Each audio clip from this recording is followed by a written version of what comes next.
Thank you for staying for the last talk of the day. I hope you, like, all of those talks were so wonderful that it will be difficult to make a follow-up here. But yes, welcome. My name is Leszek Orzechowski. I'm a director of LunAres Research Station.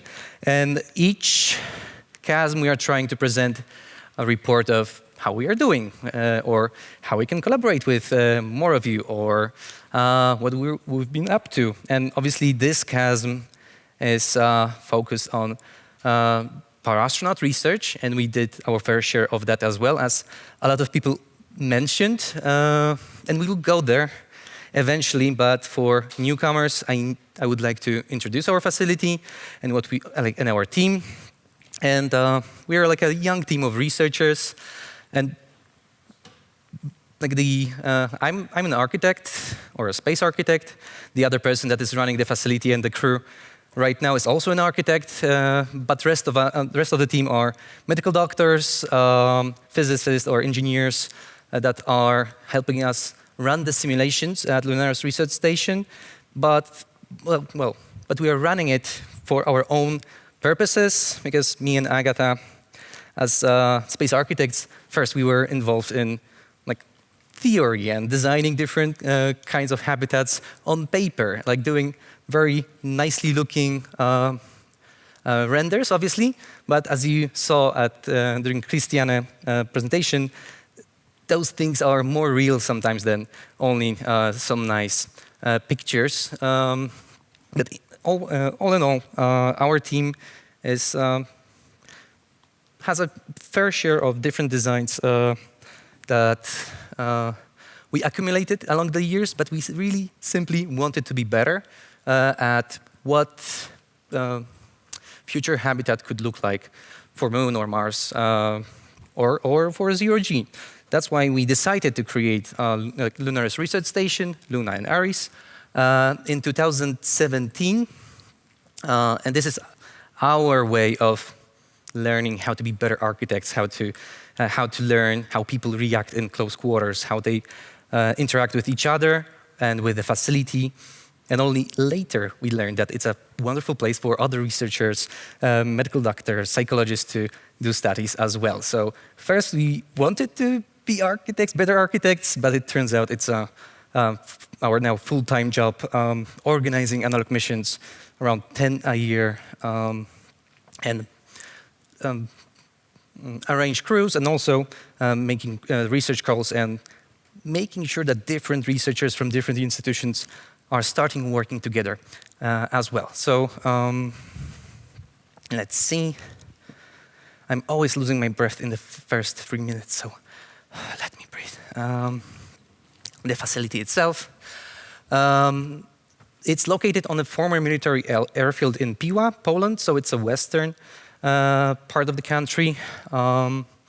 The airport was decommissioned once we entered NATO, because there was no need for military airfield at this side of Poland. Military airfields moved east, but they left those nice hangars, bunkers, that we decided to use as our EVA area, or EVA hangar. It's a 300 square meter area that we filled with sand and basalt. So it's representing different kinds of terrain. And next to it, there is a simple container, like a shipping container structure, or habitat where people are working and living in an isolated environment. So yeah, this is isolation facility. Obviously, you cannot isolate everything perfectly, so you can sometimes hear rain from the outside, like a plane flying above, but isolation nonetheless. And the people are there right now. I will show you what they are doing, because I made a screenshot 20 minutes ago. But it will happen a bit later along this talk. All right, about the station itself, so I already mentioned about those two main parts, and the station itself is designed around a common area. We call it an atrium, because it has a nice dome on top, and it's like a biggest open space in the hub, and all other modules are basic, have different functions, and they're basic shipping container modules. That's why they are easy to design a wheelchair-friendly environment there.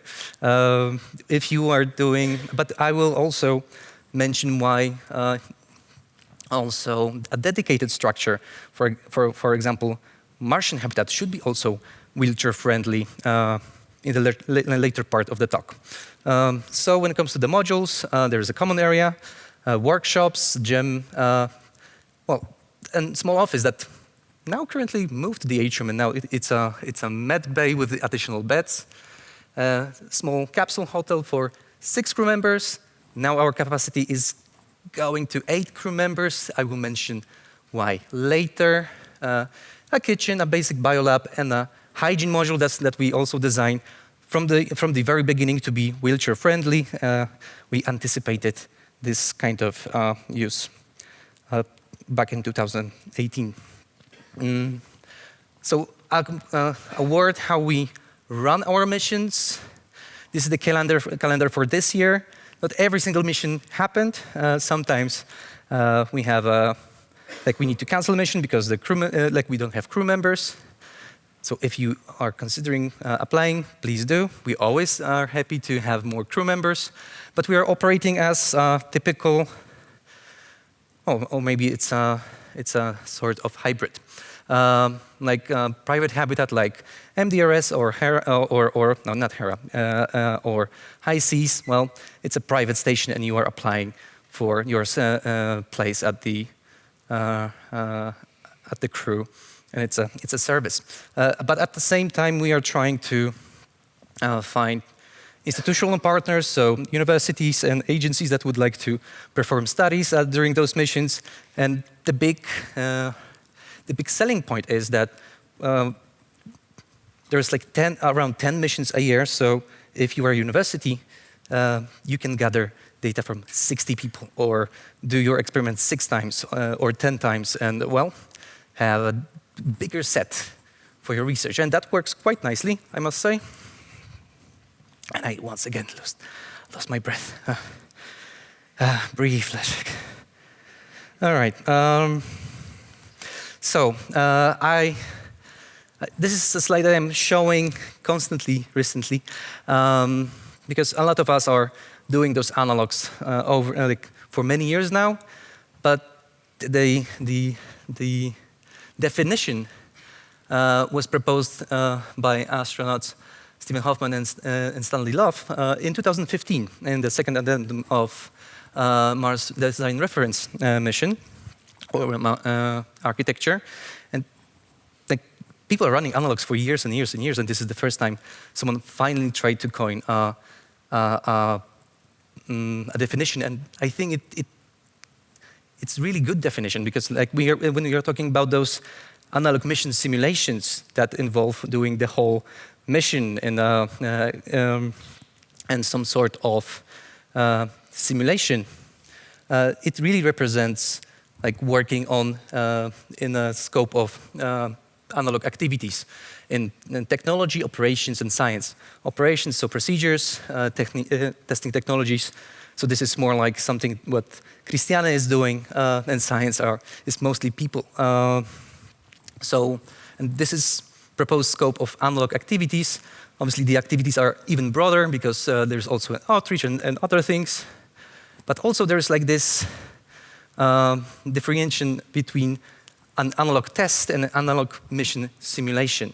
So, and I think there's a very good comparison here. Christiane in her facility is doing tests during the day, how to operate in the workshop, and Roman did his mission simulation that lasted 520 days.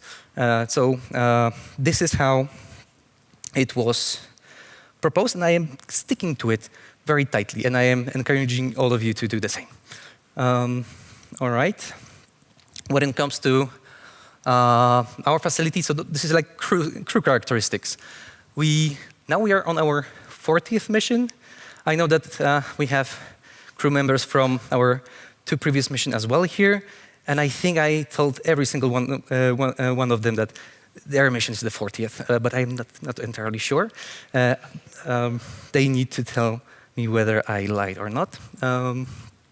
but this mission is definitely at the 40th. And what we did, we had already like 200 Analogue astronauts from all over the world. But as you can see, the age of the participants is quite young. Those are mainly students or young graduates, people at the beginning of their professional career. And that's because we are very different from like MDRS or HI-SEAS or FMARS, because we are very accessible and we are in the middle of the urban area. We are basically very safe for newcomers. And that's good. This could be their first step in doing their analog, learning how to behave in an isolated environment in relation to others as well.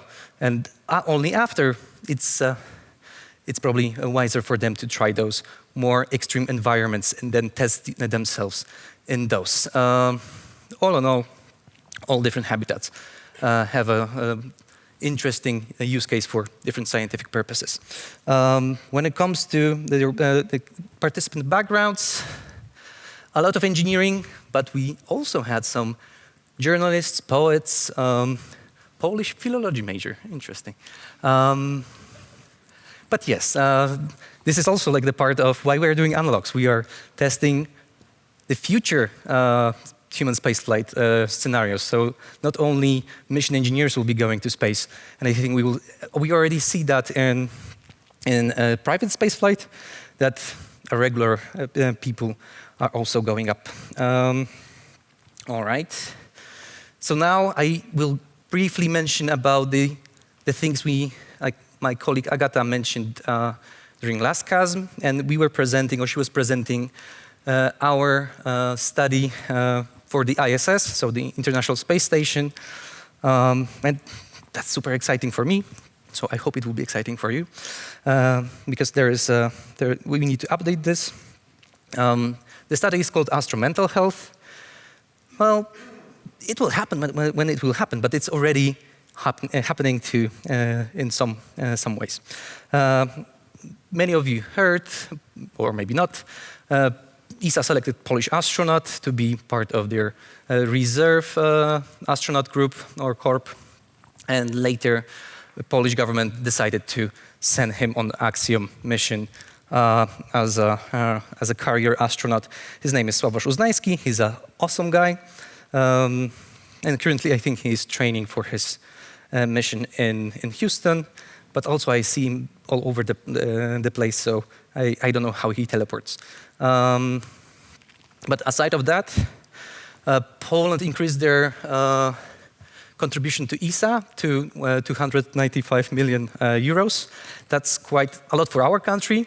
That also a large sum is going for Sławosz Uznański mission. But at the same time, Polish Space Agency and Polish government decided to announce a program for Polish experiments for ISS, bound to ISS. And there were like 66 submissions from our country, 18 of them selected. 2 were LunAres-based proposals. The other 2 were developed in LunAres on the early stages, so we helped them increase their TLR. And I think there's 2 more that were proposed by our former Analogue astronauts, so that, let's say, 6 out of 18 proposals that were selected somehow are related to our facility, so that's a very good result, I would say. All right. Yeah, before we had to change the name, NASA insisted, because astropsychohealth doesn't sound very nice, so we had to change it to Astromental Health. All right, the goal of this study is to identify crucial individual traits of so-called astronaut 2.0. This is, I think, ESA term in their strategy.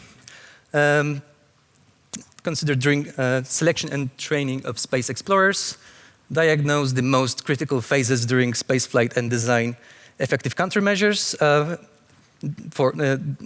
by psychological monitoring and intervention programs, and introduce quantitative methods video diaries analysis and so on, verbal context and face expression analysis for that purposes. And yeah, I hope it will happen, because it's a very long road to do anything on ISS, and it's even longer when you are dealing with human subjects that can always say no. But that's the beauty of working on humans.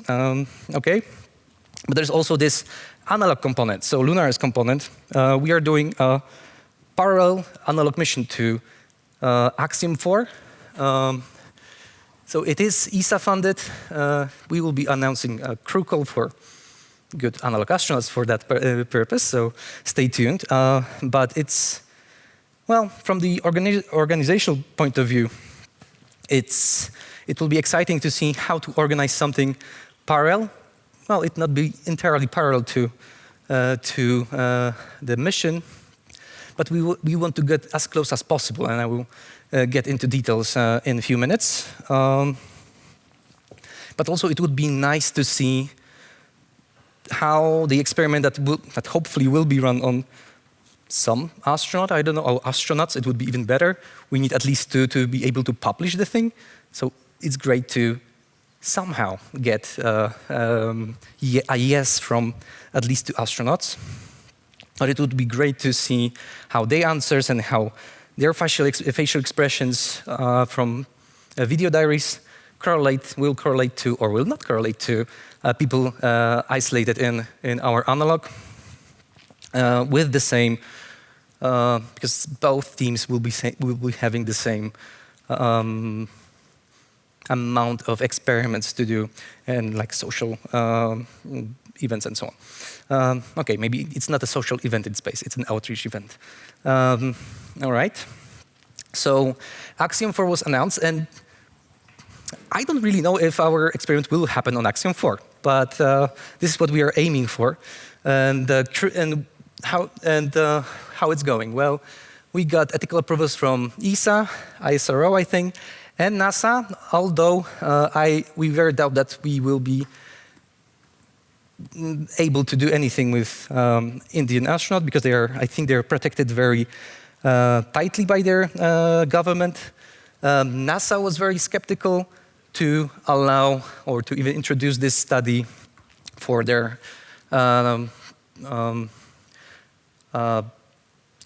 station crew, so like astronauts that are there for like 6 months, because they are afraid that such a psychological study could affect their future careers. I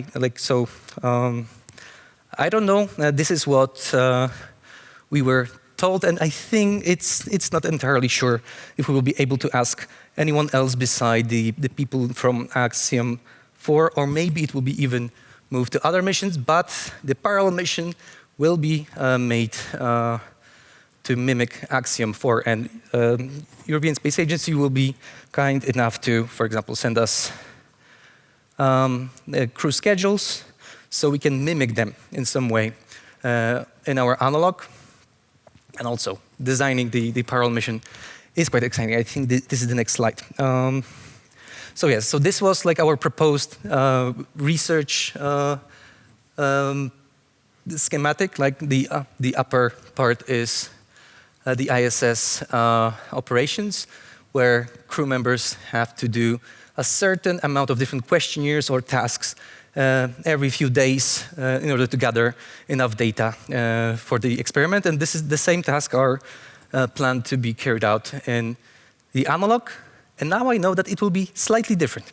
From the organizational point of view, we need to move a parallel mission at least 2 days back, simply to have time to adjust for schedule that really will happen at ISS. So for example, we will receive information that some tasks were pushed back or are canceled, and we need to make that change on Earth as well. And for example, if the crew will be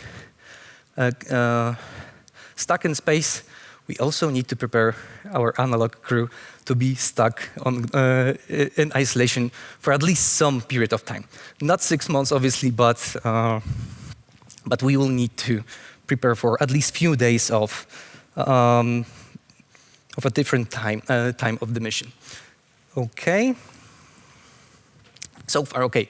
And this is how the process is organized. We are working with, we are basically the analog part, the main part with the psychologists are from Silesian University, and yeah, we are somewhere. Yeah, we are after biological clearances. We did the 2 analog mission control groups, and we have 2 analog astronauts that participated in this study. So we have Elias, hi there. So ESA already sent us all the equipment needed. So iPads with the special app called, what the app is called? Okay, thank you. What? Everywhere app, yes.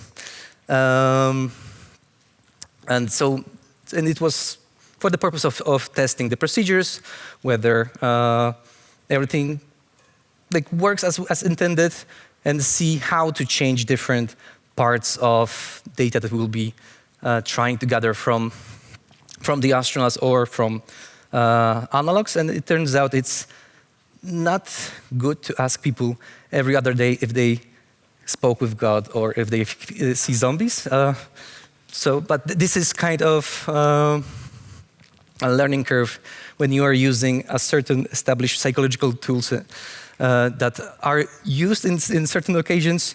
It turns out that it will be totally useless, probably, or partially, in other situations.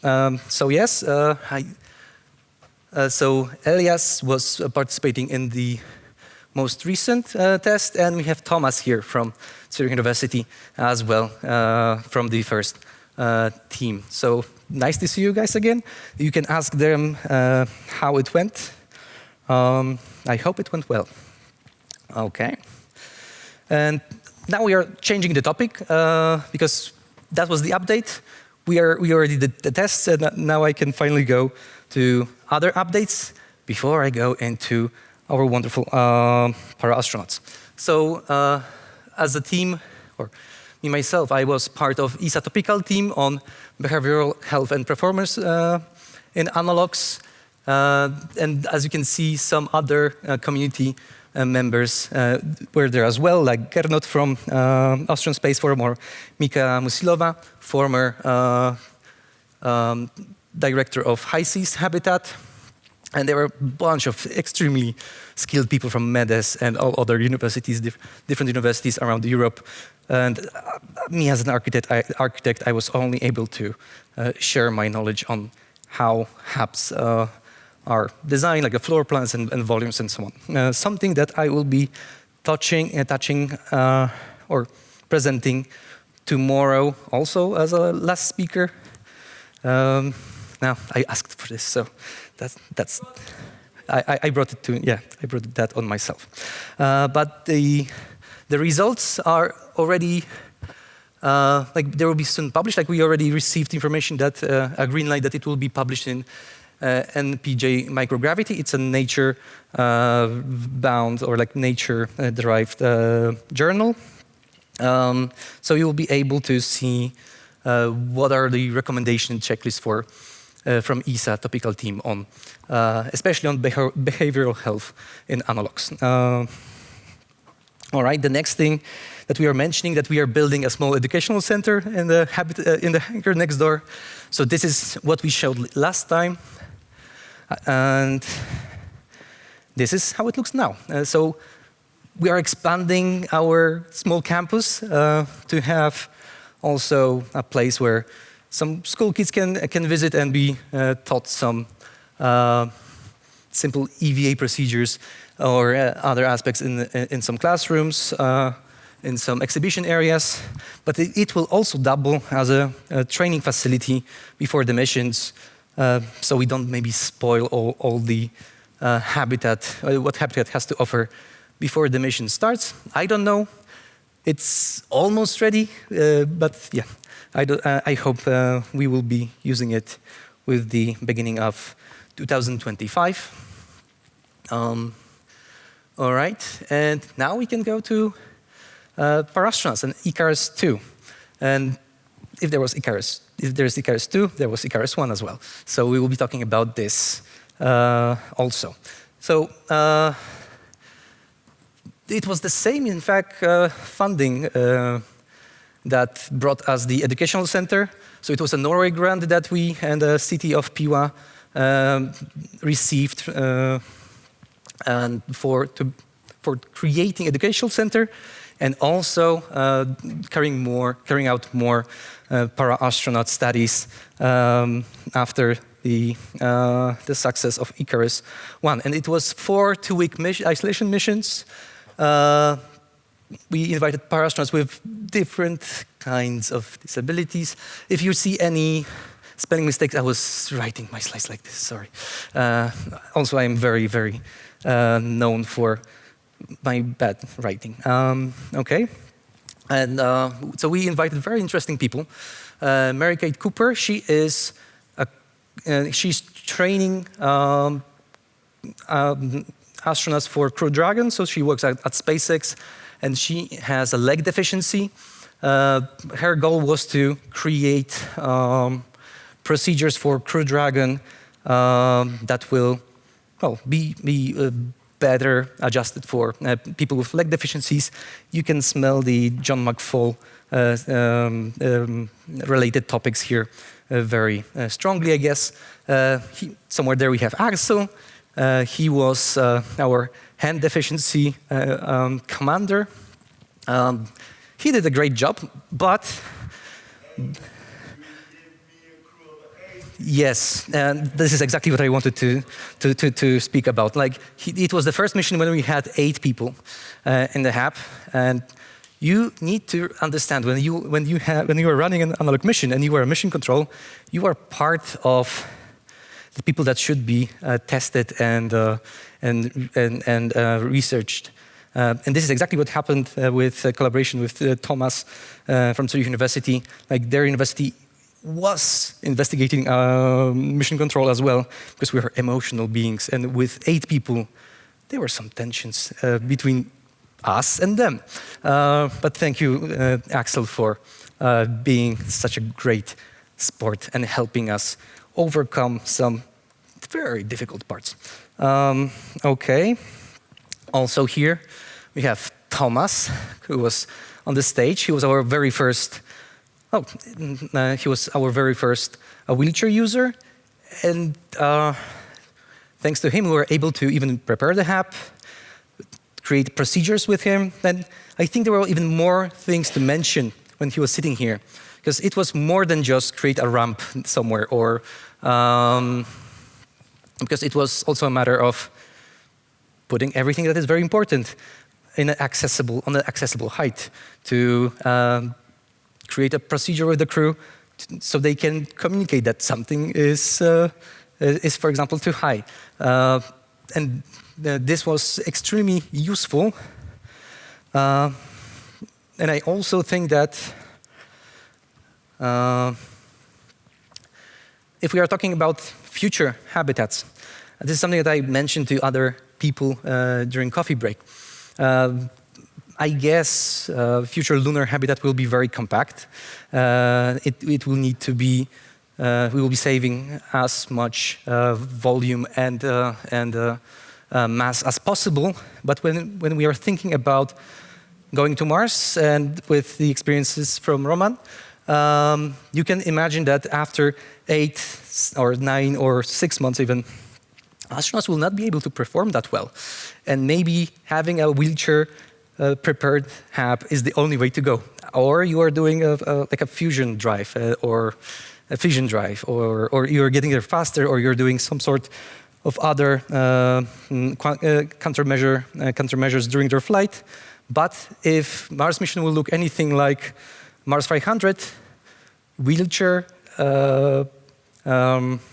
friendly HAB is definitely a need. And only working with people with proficiency as users give us some hints maybe in that direction. The fourth commander was Michaela, both her and Mary are part also of Astro Access. So before our mission, both of them did zero-G flights. Michaela also is, like Thomas, a wheelchair user, but very different history and background. So, and you learn that every wheelchair user is very different. And we are super happy that we were able to learn from both of them. Currently, Michaela is, during our mission, she had a call from ESA, and now she is, I think, part of, yes, YGT. Thank you. Okay, so let's go back to like few years back, 2017. This is exactly 3 months after we completed the HAB. Christiana was our first commander for Icarus 1. In fact, she was living with us on the construction site when we were building the facility. And we built that, like our first iteration, in 3 weeks. It was a crazy workshop experience for architects and physicists. But our first Icarus was very different from the second one. The whole idea was created by our flight surgeon, Aleksander Waśniowski. Very, like I would say, he is a visionary, without a doubt. And he found and invited Marcin Kaczmarczyk, an engineer that lost his sight and the proficiency in both hands during a work accident, and had to reinvent his life anew as a model for an astronaut that would suffer some sort of accident during a Martian expedition. So something that eventually will happen. So he wanted to see how the crew reacts. He wanted to see what the procedures are lacking. He wanted to test some 3D-printed prosthetics to see if you are able to help this person regain some sort of proficiency, and so on. So, and it was quite nicely received, I think, thanks to the wonderful crew. Both times, like after this mission, Dr. Waśniowski somewhere here. Yes, oh, sorry for the very low quality. I am copy-pasting this slide for so many times now. I think I need to find the original one finally. Dr. Waśniowski was 2 times a keynote speaker during Extreme Medicine Expo in Edinburgh. And then the work that they did was also cited in ESA parastronaut feasibility study somewhere there. Also, when the ESA parastronaut feasibility study was announced, Christiana Hennicke and Aleksander Waśniowski wrote a science article about, well, aiming even higher when it comes to working with people with disabilities. And maybe you see that there are already some different aspects of working with people with disabilities.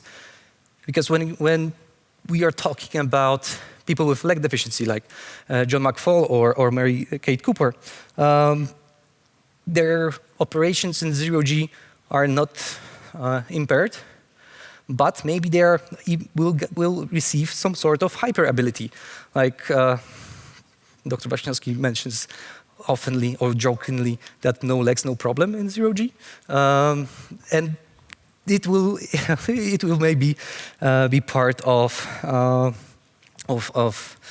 our knowledge base after the ESA parastronaut will go to space.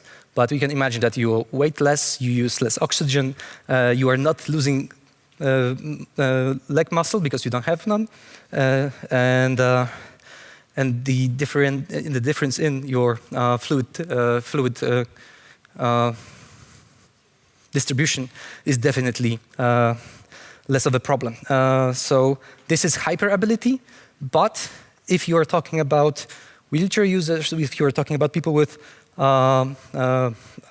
sight impairity, I would argue that this is a wonderful opportunity to learn from them, because you will eventually lose your sight during an EVA on a different planet, and you cannot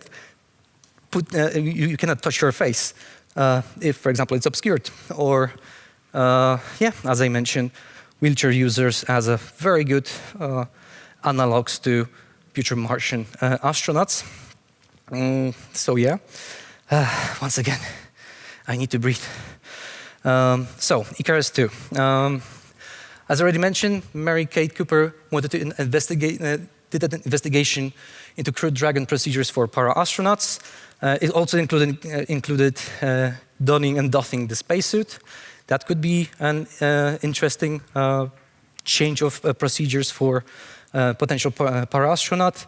And obviously, LunAres is not a Crew Dragon, but so we were investigating the approaches, how to create procedures or update procedures in a new environment. That was mostly the case. When it comes to EVA study, it was already mentioned about sign language, about doffing, donning spacesuits. And I guess there was something about blindness, but I am not entirely sure now. There's so many things that we need to talk about, I hope. All right. The whole thing was a continuation of Icarus 1, so obviously there was a lot of crew dynamic studies that were carried out, but Icarus 1 already showed that if you, the heightened, I would say,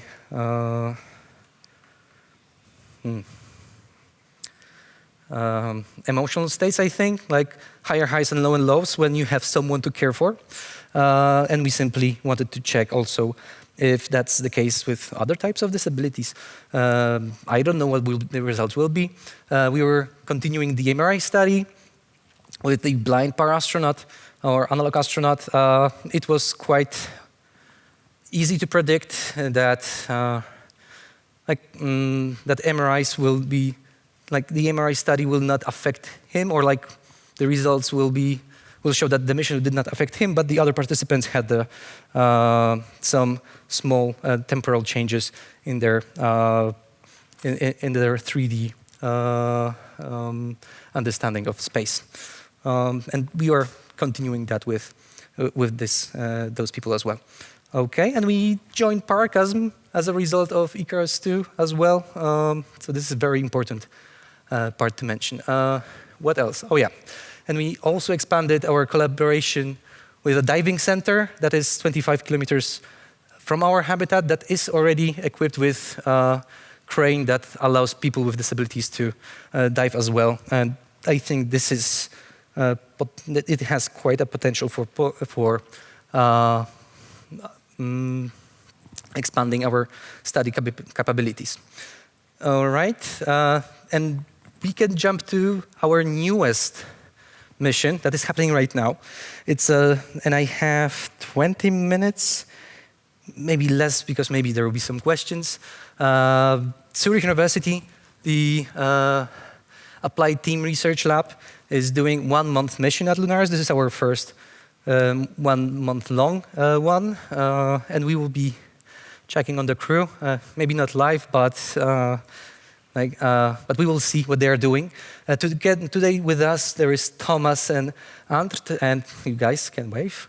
As you can see, Thomas was also part of some of our missions. This is our way of trying to mix and introduce different the research teams together, and they start to collaborate afterwards. That's so yeah, and we are trying to like we are the Tinder for analog researchers. Okay. All right. The research is carried out by Professor Jan Schmutz and Dr. Monika Maślikowska. They are continuing their research that they got, like from the data they gathered from our previous missions. I think they were working together for like more than a year now, and they're gathering data on crew dynamics from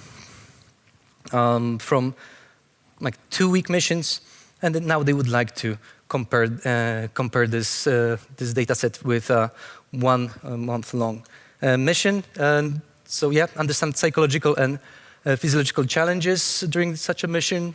So those are the objectives focus on long-term, like they want to focus now on long-term missions. So they did and gathered data from 2-week long ones. Now we are doing 1 month long, and we will see what the future will bring. They are building predictive models of social dynamics and well-being, and investigate interplay between individuals and team, and also they are investigating team factors. And this is the crew during our pre-flight, so our training phase. We can talk about them a bit more. So the commander is Rachel, she's the youngest participant, but she has the experience of being on the 1 month long mission in high seas a few years ago, and she's working at Lockheed Martin. Her executive officer, Permith, is an architect working for a big international company as a manager. He's managing like a big groups of architects and other engineers, and he is prepping himself personally for a Dubai project that involves underground tunneling and maybe some living underground. So this is his way of preparing himself for this experience. Paola Barros is polar scientist. She went to Antarctica several times, and she's collaborating with a team at Zurich University. Ryan is a DLR, and he's working at DLR. He's our biolab officer. He was trying to investigate his Immuno 3D project, so a small incubator for cells that they developed at DLR. Ania Dobrawiec is working for Mater Toledo. She is a physicist, and she's from Slovakia, and maybe she will be. She's from Slovenia. Sorry, maybe she will be a Slovenian astronaut one day. Who knows? And then there's Jacek Wyszyński.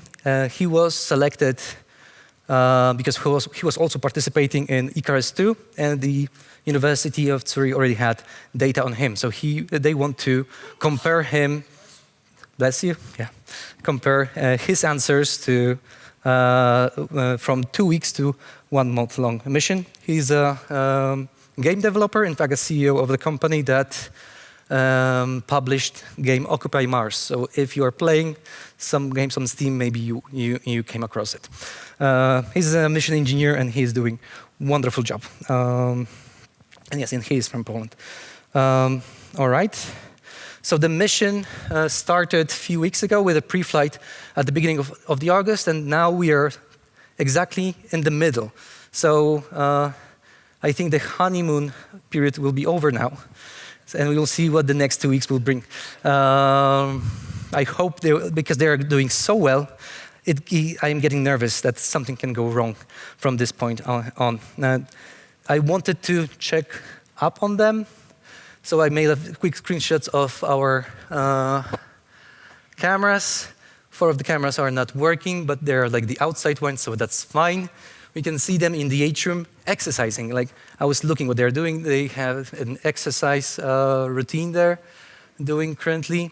But we can see also that other modules are currently not being used, unfortunately. I was hoping that we will not be training at the moment, but we can see what they're up to. The violet modules are the cultivation modules, and I see that they had to create some sort of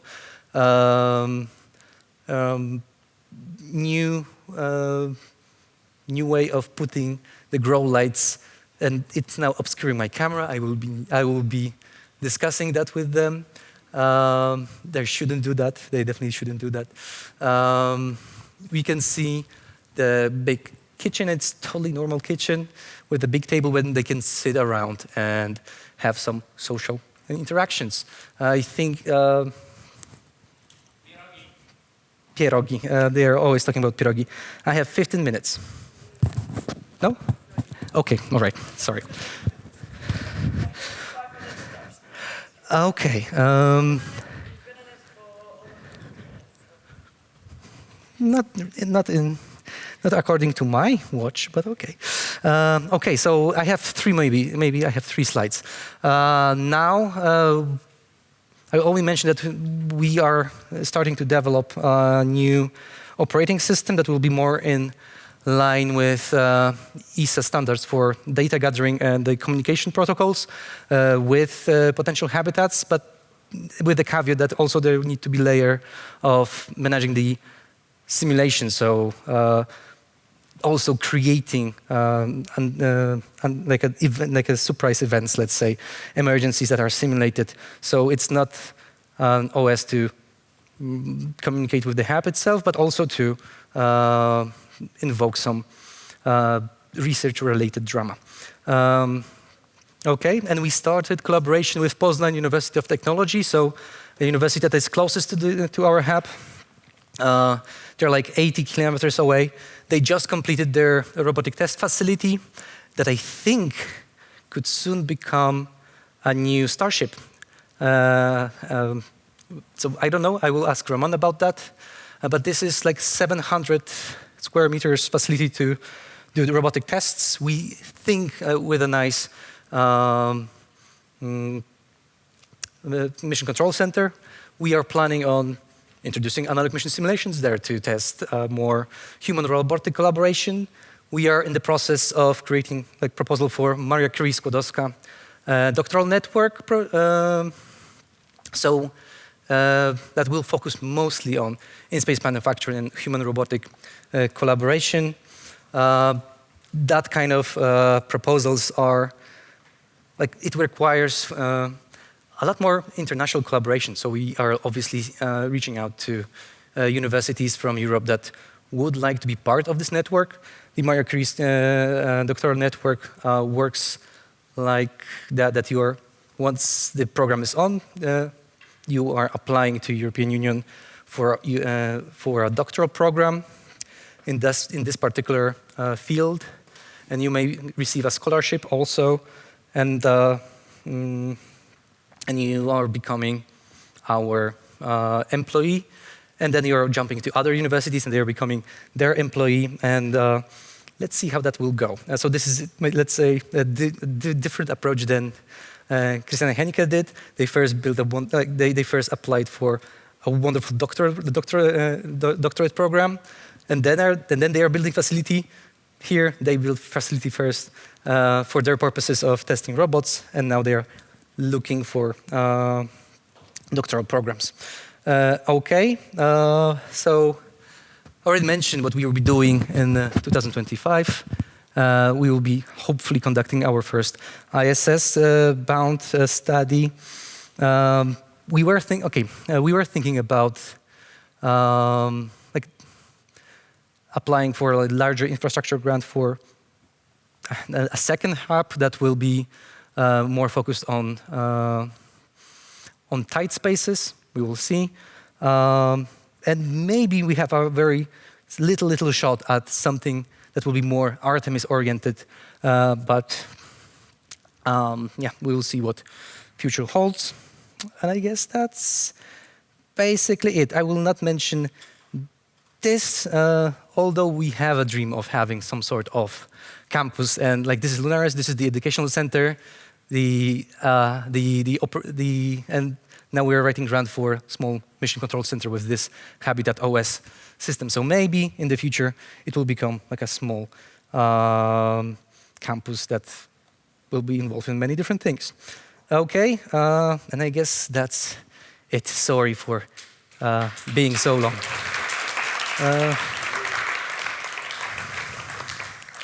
So we already have a question. So thank you for a wonderful presentation. I have one question about when you mimic the ISS mission on Axiom 4. So the ISS mission has an Indian astronaut. Do you already have a candidate as an Indian analog? Great question. No, we haven't announced a crew call yet. So, and we don't know what our criteria will be. But yeah,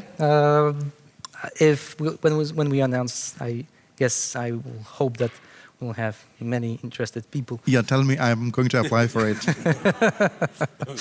But thank you for that question. Any more questions? Yeah. Or? Okay. Yeah, I mean, it was great to participate to the LunAres 1, where actually we brought a lander on Mars, True. and we could teleoperate it from ESTEC. And we sent also a number of our students, not only to support also the operation center. And the building, like that's true. And the building Bernard, also. Bernard participated in the very first mission with his team and also brought us very needed hands to work on the hub. And actually, these were students, they were doing their work stage. So they were not allowed to do very high-level tasks. They did, but also they were really helping practically.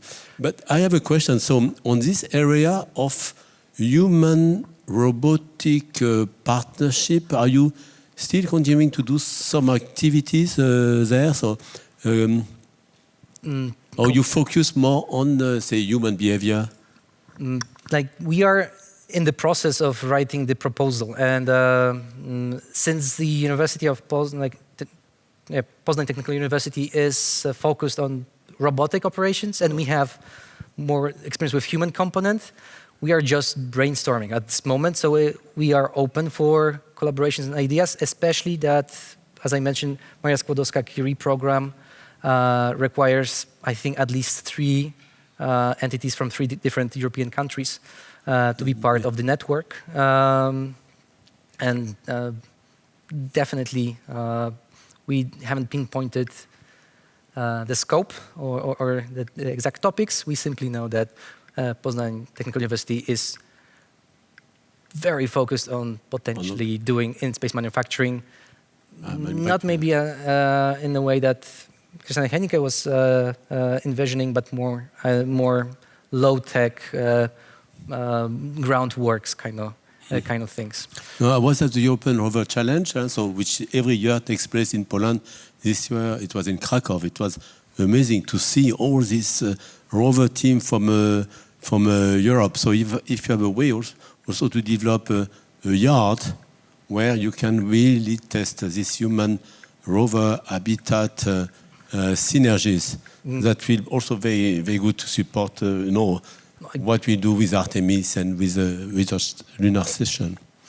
Obviously, I cannot say anything on behalf of people from the Poznań University, but in fact, they were always involved in the European Rover Challenge. And so as the European Rover Challenge is a wonderful event for young engineers to compete with the rovers, I can only imagine that now maybe they will be also interested in having some sort of competition with that will involve some more building techniques that will also invite students from all around the world. Who knows? Yeah. I am only speculating, but that would be something nice to see. And ISC might be in Poznań in 3 years, as you know. That's the other thing that Poznań is applying for AEC in a few years. We will see how that will go.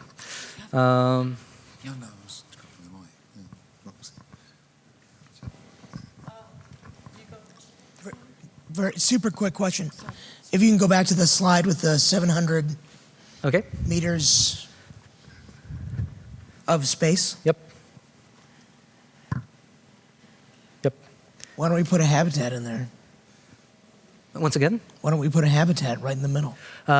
Because it's a robotic test facility. They never wanted let me rephrase. habitat there, but it's a good idea to think about it. Maybe about the mobile ones that could be put in there. Allow me to rephrase. Yeah.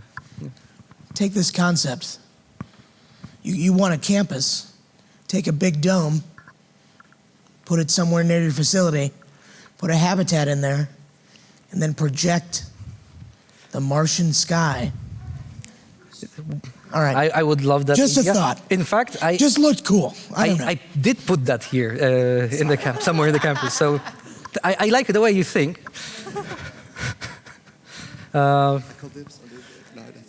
Leszek, I just would love to say thank you, and you really touched my Polish heart, I need to say today. And this is just an invitation for collaboration. I would love to introduce you to a few people who might be interested, especially in the Maria Skłodowska-Curie proposal. Yes, we are definitely looking for collaborators. So if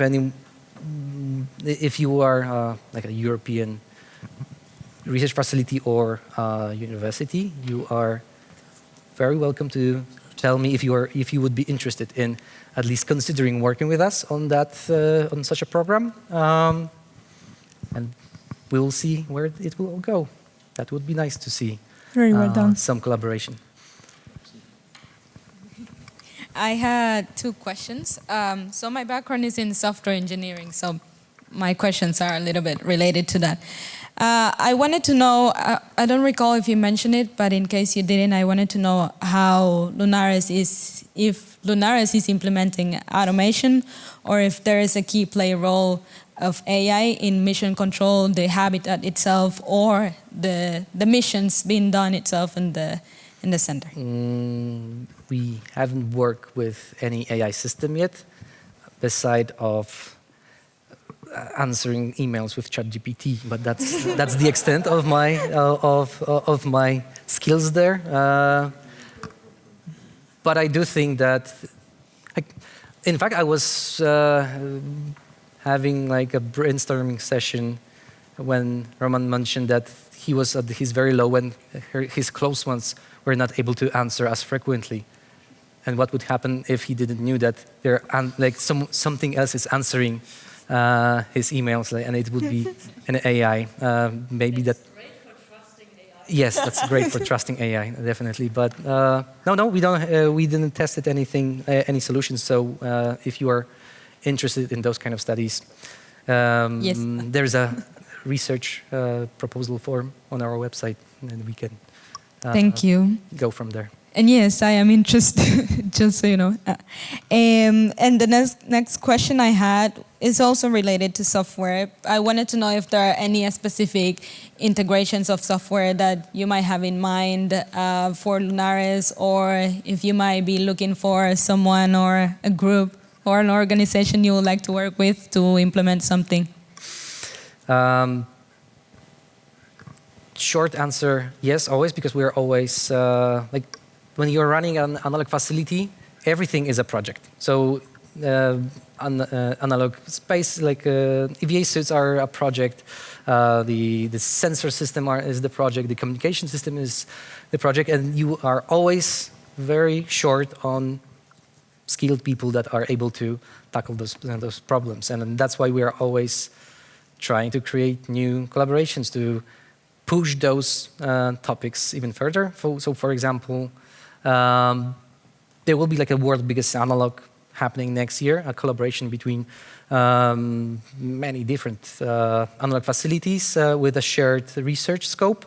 And the Biosphere 2 Habitat SAM brought their set of sensors to LunAres for a 1 month-long mission now, simply to test their solution if it can be implemented in all other habitats. So this is how we are collaborating in between different facilities, trying to push some topics that cannot, it's hard to develop everything at the same time when you are alone. And if someone is specializing at a certain topic, it's maybe finally good to start implementing their solutions.